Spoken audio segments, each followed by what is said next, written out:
સમાચારોમાં આગળ વાત કરીએ રાજ્યના ખેડૂતોને મોટો ઝટકો ઇફકોએ રાસાયણિક ખાતરના ભાવમાં વધારો કર્યો છે।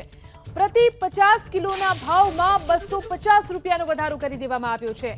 એનપીકે ખાતરના ભાવમાં ₹250નો વધારો થયો છે તો એનપીકે 123216ના ભાવમાં પણ 250નો વધારો કરી દેવામાં આવ્યો છે।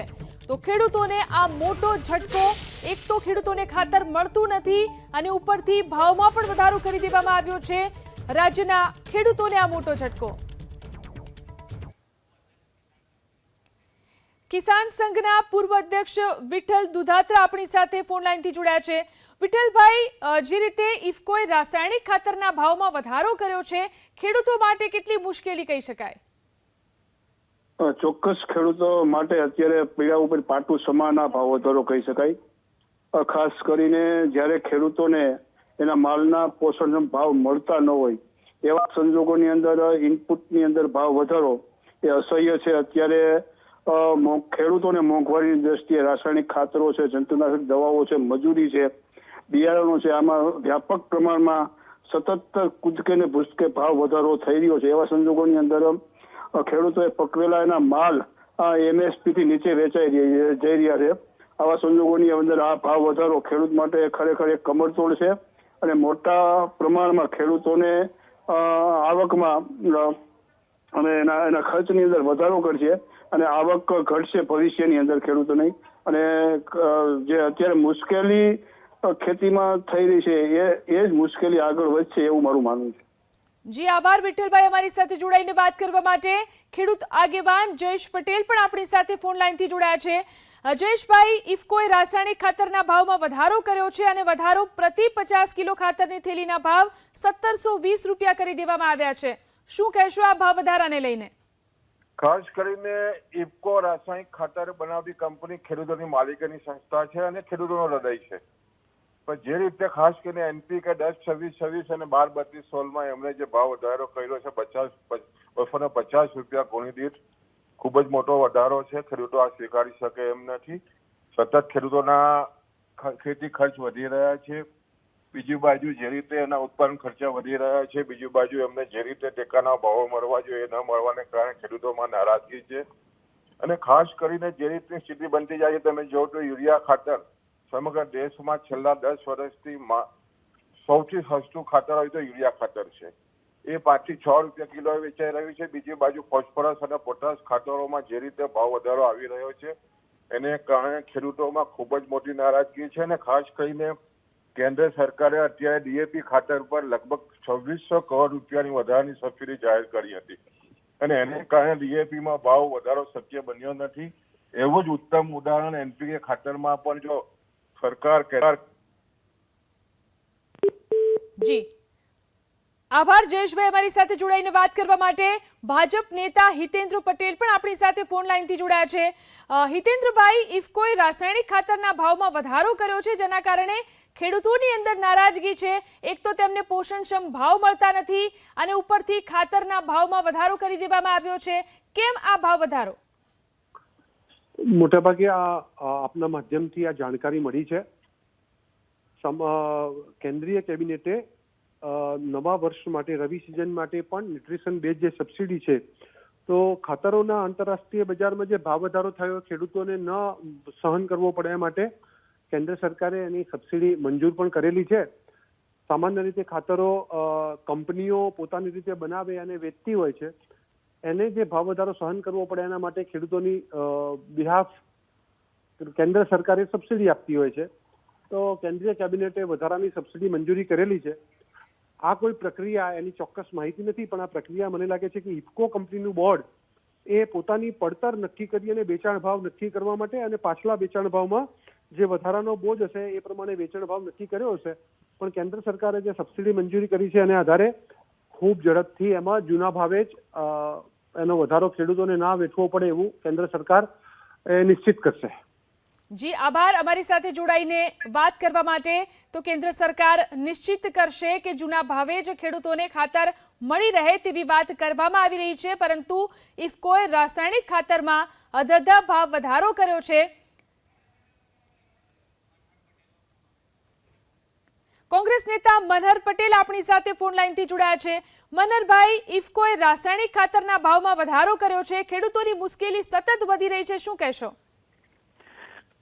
સૌથી પહેલા તો મારી એ પહેલી પ્રતિક્રિયા કે ગુજરાતની અંદર 25-27 વર્ષથી આ ભાજપાની સરકાર કામ કરે છે। આપ જાણો છો કે ખેડૂતોની પરિસ્થિતિ અને ખેડૂતોના પ્રશ્નો કેટલા છે।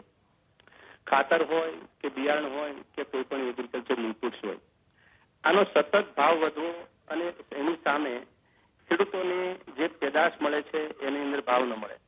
તમે વિચાર કરો, જ્યારે સરકાર કોંગ્રેસની હતી ત્યારે 2013માં ડીએપી નો ભાવ 450 રૂપિયાની થેલી મળતી હતી અને આજે એ થેલી છે 1350 કરતા પણ વધુ।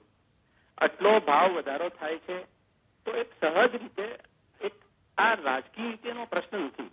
આ પ્રશ્ન એ છે કે સરકાર કઈ રીતે વહીવટ કરી રહી છે કે રાસાયણિક ખાતર માટે ગુજરાત હોય કે દેશની અંદર, વિદેશની અંદર અનેક વખત એવા યુદ્ધના કારણો બતાવે છે, ક્યારેક કંઈક બીજા કારણો બતાવે છે। આ ભાવ વધારો શાના માટે થાય છે અને એના કારણો શું સરકારે તો આપવા પડે। પહેલા અમારા ભાવનગરના એક બહુ મોટા આગેવાન હતા, ફર્ટિલાઇઝર મંત્રી હતા, એને 1 મહિનાની અંદર 3 વખત તો ડચકા ખાતા ભાવ વધાર્યો। આ વખતે પાછો ભાવ વધારવાનો છે। દર વર્ષે ભાવ ખાતરના વધે, બિયારણના વધે, નબળા ખાતરો માર્કેટમાંથી બહાર આવે, સરકારની એ પણ મનસાની શુદ્ધ અને જે લેભાગુ તત્વો છે એ પોતાના આવા ભરતા ખાતરના નામો રાખી અને ડુપ્લિકેટ ખાતર ખેડૂતના ખેતર ઉપર જાય। આવી પરિસ્થિતિની અંદર ગુજરાતની અંદર તંત્ર બિલકુલ લાપરવાહી અને જે ખાનગી સંચાલકો છે એને માટેના લાભ માટેના મોટા માટે પ્લેટફોર્મ પૂરા પાડે છે। ટૂંકમાં મારું કહેવાનું એ છે કે ગુજરાતના ખેડૂતો ઉપર જે રીતે એનો જે વર્તાવ છે સરકારનો એ બરાબર નથી। પ્લસ બીજું કે એક બાજુ ગુજરાતના રાજ્યપાલ જે છે એ એવી મોટી વાતો એવી કરે છે અને એવી અપીલ કરે છે કે પ્રાકૃતિક ખેતી માટે તમારે લોકોએ શરણું લેવું જોઈએ। હવે એક બાજુ પ્રાકૃતિક ખેતીના શરણા લેવાની વાતને એવી અપીલ કરે છે અને બીજું આ રાસાયણિક ખાતરના પ્રશ્નો ઉભા થાય છે। તો સરકારે ખેડૂતોને સ્પષ્ટ બનાવવી પડે કે સરકાર ખેડૂતો પાસે કેવા પ્રકારનું ઉત્પાદન કરવા માંગે છે। ગુજરાતની કૃષિ યુનિવર્સિટીના વૈજ્ઞાનિકો બોલવા કશું તૈયાર નથી। ઉત્પાદન ઘટી ગયું છે, એના માટે વૈજ્ઞાનિક ધોરણે કોઈ કાર્યક્રમો નથી થતા। છેલ્લા 25 વર્ષની અંદર કૃષિનું રિસર્ચ બંધ પડી ગયું છે। વીજ નિગમ જેવી સંસ્થા લાપરવાહી મરણ પથારીએ છે અને ઓક્સિજન ઉપર છે। આવી પરિસ્થિતિની અંદર ગુજરાતનો ખેડૂત ખેતરમાંથી ભાગવાની તૈયારી કરે છે। આ કોઈ એક પ્રી પ્લાનિંગનો ભાગ તો નથી ને કે ખેડૂતને ખેતી બંધ કરવા। એટલે હું ખંડન કરું છું અને ભાવ વધારવા માટે જે પરિસ્થિતિ નિર્માણ થઈ છે એના એપ્રોપ્રિએટ કારણો આપવા જોઈએ કે આ કારણે ખેડૂતનો ભાવ વધે છે, શુદ્ધ ખાતરનો ભાવ વધે છે અને ખાતરના ભાવની સામે ખેડૂતોને જે વળતર લેવા માટે જે એને આવક ઉભી કરવા માટે જે નુકસાની ગઈ છે એને ખેડૂત કઈ બાબતની ભરપાઈ કરશે એની પણ વિગતો સરકારે રજૂ કરવી પડે। જી આભાર મનહરભાઈ, અમારી સાથે જોડાઈને વાત કરવા માટે। કિસાન સંઘના પ્રદેશ મહામંત્રી આર.કે. પટેલ પણ આપણી સાથે ફોન લાઈનથી જોડાયા છે। પટેલ સાહેબ, જે રીતે ઇફકોએ રાસાયણિક ખાતરના ભાવમાં વધારો કર્યો છે, ખેડૂતો માટે કેટલી મુશ્કેલી કહી શકાય? ખાતર અને ખેડૂત એકબીજાના પર્યાય થઈ ગયા છે। ખાતર ખેડૂતની આવકનું ઇનપુટનું એક સાધન છે, એટલે કોઈ પણ ભાવ વધારો ખેડૂત માટે તો આત્મઘાતી જ છે। એક તો પૂરતા પ્રમાણમાં એમએસપી સરકાર પૂરા પાકોની ખરીદી કરતી નથી અને જો 100% એમએસપી ખરીદી કરે તો પણ આપણને સમજાય કે ભાઈ ખાતરનો ભાવ વધારો હોય, પરંતુ અત્યારે આ પરિસ્થિતિમાં આ ખાતરનો ભાવ વધારો ખેડૂતો માટે આત્મઘાતી પુરવાર થશે। હમણાં ભાજપના પ્રવક્તાએ કહ્યું કે ભાઈ સરકારે સબસિડીમાં વધારો કર્યો છે અને આને પણ સબસિડીમાં લઈ લઈશું, તો એ જો આને પણ સબસિડીમાં લે તો જ ખેડૂત અત્યારે સર્વાઈવર થઈ શકે એમ છે। બાકી આ ખાતરનો ભાવ વધારો ખેડૂત માટે 100% આત્મઘાતી પુરવાર થાય।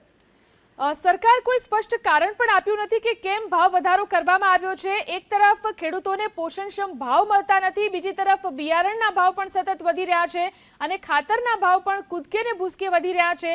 ખેડૂતોની શું સ્થિતિ થશે? મેં કીધું એમ કે ખેડૂતની ઇનપુટ ખર્ચ વધતી જાય છે અને સામે જે ભાવ મળવા જોઈએ એ ભાવ પૂરતા પ્રમાણમાં મળતા નથી। આજે પણ મગફળી 800-1000 રૂપિયાની અંદર વેચાય છે, જ્યારે ટેકાનો ભાવ 1356 રૂપિયા બાંધેલો છે। 25% જ સરકાર એમએસપી ખરીદી કરતી હોય છે, તો 75% તો સરકાર ખેડૂતે બજારમાં વેચવાનું થાય છે। તો આ 75% જે બજારમાં વેચવાનું થાય એ 800-1000 રૂપિયા જાય છે। તો આપણને બધા દર્શકો અને ખેડૂતોને સત્તાધારી લોકો પણ સમજી શકે છે કે આ ભાવ વધારો કેટલો આત્મઘાતી પુરવાર થશે. તો આપણા માધ્યમથી રાજ્યના કૃષિમંત્રી હોય, દેશના કૃષિ મંત્રી હોય, એને વિનંતી છે કે ભાઈ આ ભાવ વધારો પરત રાખવો છે. જી, આભાર અમારી સાથે જોડાઈને વાત કરવા માટે.